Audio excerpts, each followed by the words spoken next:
think the Jewish Bible is worth examining with respect and seriousness in order to learn and, well, ultimately take something away from the effort spent reading it, which the Bible admittedly is long and it's kind of less exciting than, say, reading Homer.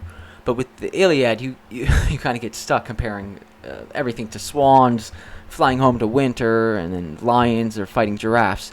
It's like really kooky, and it's hard to really explain some things in modern context when everything is so set in the past, or in these kind of archaic analogies of like things that don't really exist. There's no lions. Nobody has interactions with these kind of things. And even more so, if we just read Homer in the English, a lot of the powerful meaning is lost. So in most cases, I think the Hebrew Bible is better in explaining the Bronze Age values in a manner that's kind of more palatable, or easier to understand in a modern context. So, in particular, one of my favorite Bible chapters is found in Kings 1, chapter 3. And it starts with Solomon asks for wisdom, where Solomon, the young king, has a dream about he asks God for wisdom. And Solomon, he's somewhat of an interesting figure in that he makes peace with the Pharaoh and the Egyptians. And he's not necessarily this kind of the monger, like the knuckleheads, like Moses and Abraham. He's a little bit more, he's continuing on from David, right? So somewhat more respectful, I guess is the meaning. But the most important part is that he is wise, or he has a great vision as a ruler, and this is tested eventually where he has to make a ruling for something he can't see or observe, but only the psychological state is real or inobservable, and thus from observed this, a psychological reaction, he can see it and he can tell from truth from fiction. And this is, of course, for me, is like, it's like the finite well from, or just in general quantum mechanics, right? So Solomon chapter 3 is dealing with scales of magnitude so great, hard to describe in reality. We have to imagine. It's almost beyond the scopes of our dreams as well, and that's kind of alluded through wordplays, dealing with mainly the themes of scale, observation, and then sensitivities. So my favorite part is where Solomon says he's young and he doesn't know how to carry out his duties. Where duties, it's funny because it's like a childish word for like a baby or something. Let's go to number 2, or he's gone bathroom in his diaper or something, which is how I like to crudely put it, right? That the internal stresses, they're not measurable in that we don't know we have to go to the bathroom, and really until it's time to go and it becomes a priority. We don't feel every molecule of food being digested and then kind of rearranging itself in the chemistry itself as it works its way through your body. Besides just the issue of scale and sensitivity, the process is recursive in this reciprocal fashion, right? Whereas the food, it's going to leave with this momentum and position. It's just going to come in a reciprocate fashion, quite literally. And then this is going to be, you're going to see this, right, in the observed kind of state. And there's going to be a psychological state along with this observation, right? And then the entanglements will be different. And why? Well, because the entanglements, the food, is that it doesn't commute. Or basically, the position and momentum don't commute, which is the basis of pretty much all quantum mechanics, really. So furthermore, along with kind of this comparison to the finite well, if you go deeper, you need to understand the subject of even and odd functions, which is not hard because, basically everybody who has taken algebra should understand even in odd functions, right? We can imagine some kind of even psychological state for a rabbit being approached by a predator.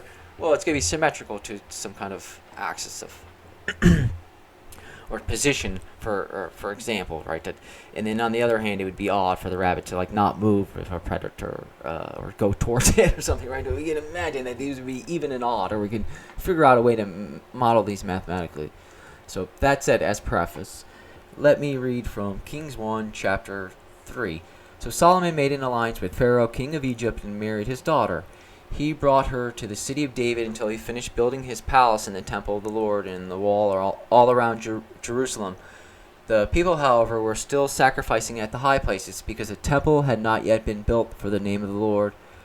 Solomon showed his love for the Lord by walking around to the instructions given him by his father David, except that he offered sacrifices and burned incense on the high places. So the king went to Gibeon to offer sacrifices, for that was the most important high place, and Solomon offered 1,000 burnt offerings on that altar at Gibeon. The Lord appeared to Solomon during the night in a dream, and God said, "Ask for whatever you want me to give you." Solomon answered, "You have shown great kindness to your servant, my father David, because he was faithful to you and righteous and upright in heart. You have continued this great kindness to him and have given him a son to sit on his throne this very day. Now, my Lord God, you have made your servant king in place of my father David, but I am only a little child and do not know how to carry out my duties. Your servant is here among the people you have chosen, a great people, too numerous to count or number. So give your servant a discerning heart to govern your people and to distinguish between right and wrong. For who is able to govern this great people of yours?" And then, then he wakes up. So if we just keep on reading to line 15, then Solomon awoke and he realized it had been a dream. And then he returned to Jerusalem. So again, the first part of the chapter really kind of hammers home the theme of scale, observation, or what we'd call wisdom or vision, and then imagination, sensitivity, along with even and odd mathematical functions and their kind of analogous roles in poetry, where 3 and 1 are odd numbers, and then that's used in the chapter along with the number 2, right, where number 2 is the even number, and then of course you could say 0 is like the ground state. Furthermore, the reading suggests Solomon at least has an imagination or dreams to be wise, but God of course puts us to the test ultimately, right? In any religion, the God is going to put you to the test to find out our true mettle, because even if our fate is determined, we don't know because we're entangled, right? And because of the entanglements, but there's hierarchies and such. We might be some ways, we have no way out of it, but other ways we can. We are not bound. We can scatter. So Solomon is confronted with the 2 prostitutes, with the 2 babies. And then the story goes that one of the babies dies at night, leaving Solomon to judge the matter, right? He just can't observe it at night. What happens? So we have to read the psychological states. So I argue, make the analogy to the finite well problem. Well, it's famous, right, in this introduction to quantum mechanics, right? It's a very fundamental problem. So it's easy to understand, but it's very powerful to use it for other problems down the line. So a particle is either reflected or transmitted through a potential well. So you're shooting a particle at this potential well, and it's either going to bounce off or it's going to pass through. And depending on how many particles pass through, divided by the total number of particles moving toward a potential, we can say there's kind of this transmission rate. We can imagine if we walked on the sidewalk and there was a small crack existed, we wouldn't care. We would just pass over it, or like there's this. But if we scaled down, right, the ant would think of this crack as humongous. But we're continuous. We have more energy. We're not bound by this little crack. But as the crack got wider and deeper, it would start to matter, right? And eventually, it would test the capabilities of humans. You drop someone off in the Grand Canyon with no water, they may be bound there for eternity, basically, right? The only way it was if they would, well, when we start to get into even odd functions and these kind of Hermitian observables, we can imagine that we have one person with one leg, or an odd number, and then another with 2. And then furthermore, we put a box or a cloth over them as to obscure kind of these machinations of their locomotion, right? We would have to count their footprints as a means of distance displaced, the position of momentum, basically. Imagine then the crack in the sidewalk as the finite well. And then if we made the crack bigger, well, the locomotion matters, and the even odd functions will differ. For some cases, we can imagine only 2-legged animals will make it out of the finite well, and in reverse, perhaps there's cases that we could bound it that only the one-leggeds will be bound in there, right? That we can imagine both scenarios are just considering only one at a time, right? That one-legged and 2-legged, that there's a finite limit to it, right? That at some point, it's not going to be. Well, let me say this again. Imagine we have cases, one for 2-legged animals, and then reverse one-legged. So if you move the size of the crack, so if the crack gets bigger, then, well, yes, then you're going to bound people in these kind of quantized states. But then if it gets small enough, there's only going to be one bound state, basically, right? In the finite well, the solution is just this, that for a shallow, narrow well potential, a shallow, narrow crack, there's a limit where only the one-legged animal will fall in, we can imagine. And that would be a smaller distance than the kind of this two-legged animal, right? We can imagine the two-legged would probably be better than the one-legged, right? And then mathematically, this is expressed by these kind of tangent functions, which becomes asymptotic at pi over 2. There's, again, a point where less than pi over 2 units, the well only allows one bound solution, where we can imagine that an animal is bound there, that he dies, right? That at this asymptote, right? Once you get past the last asymptote for tangent, which is pi over 2, so if you have less than pi over 2 units displaced, that means that the animal is bound there, or they're dead or something, right? But once we start going out these in kind of quantized units of pi over 2 for the tangent, right? We can imagine that there's like a one-legged animal bouncing around in there, right? And then in reverse, when you deal with the cotangent, we can imagine that there's like, well, it's asymptotic at pi, so that's a greater distance. When you say, oh man, that's probably the two-legged animal, that, right? That the two-legged animal probably is better off than, or can go travel a twice a greater distance. I mean, it's kind of approximation, and this is my hypothetical here. At this kind of last ground state, or this last odd bound state. So all that said, I hope that's not too confusing, but there's something to it, right? So let me read the end of chapter 3 in Kings 1 before we hammer home more how this relates in particular to Solomon and this finite well. So a wise ruling. Now 2 prostitutes came to the king and stood before him. One of them said, "Pardon me, my lord. This woman and I live in the same house, and I had a baby while she was there with me. The 3rd day after my child was born, this woman also had a baby. We were alone. There was no one in the house but the 2 of us.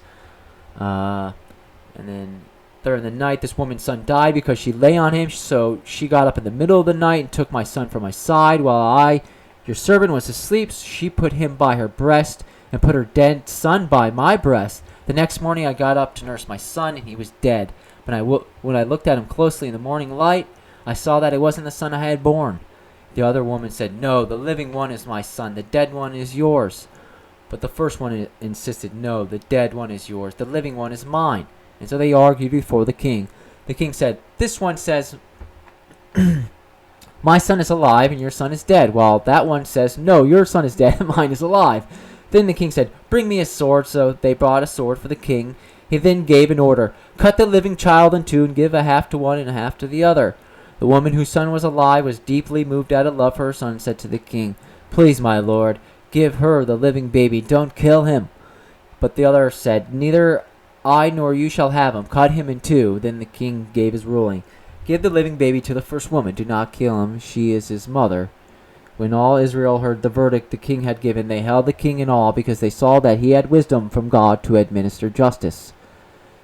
Again, think of even and odd mathematical functions or these psychological states, and there's going to be some debate and interpretation, but you can imagine the mother who screams, "Don't kill the baby," can be this kind of even function if we understand her that she is the mother, or it's her true self. And the lady who says, "Slice it in half," it's kind of this odd solution for if she was kind of this even potential or true mother.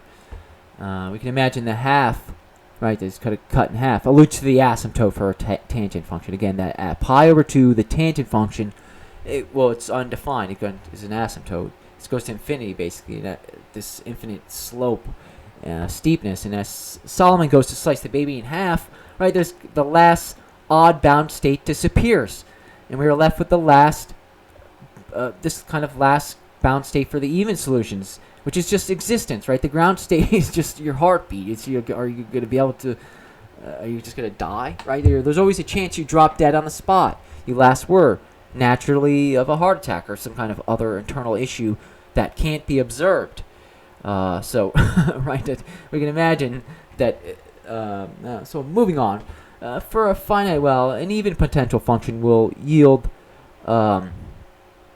so in particular, for a finite well, an even potential function will yield even and odd solutions, with the even solutions coming out of the tangent function, and then the odd solutions, the cotangent.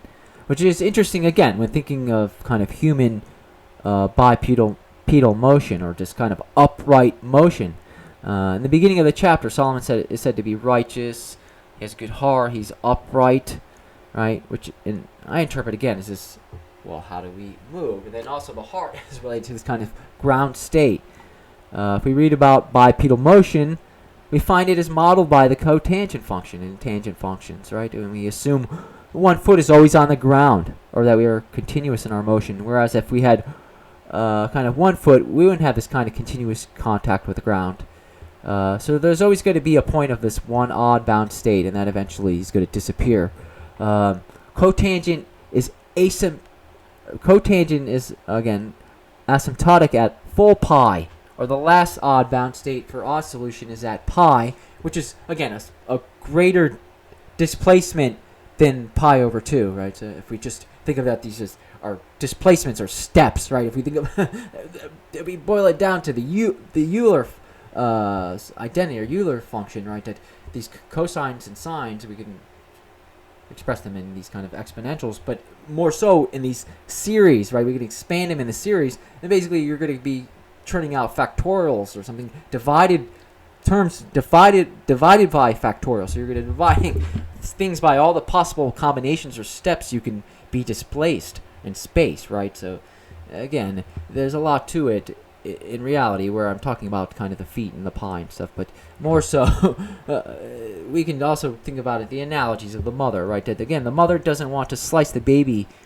It's somewhat odd in that if we assume it isn't her baby, and she's just kind of being kind of like altruistic, whereas the person who is lying about the baby, we can expect him to exhibit that odd behavior kind of at the last resort.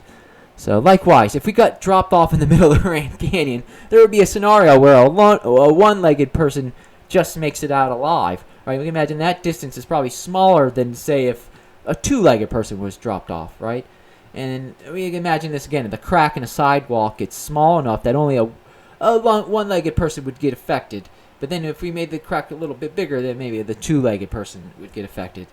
And then if we get small enough, there's only this one bound solution for either of them, right? It might be a smaller, greater distance, but there's going to be one bound solution after this kind of last asymptote. And that ground state being if you're alive or not, basically. Did you drop dead? Did you have a heart attack, right? On that small, narrow crack in the sidewalk, just right on that point. It just so happened to be the thing that happened, that just by chance that you had the heart attack.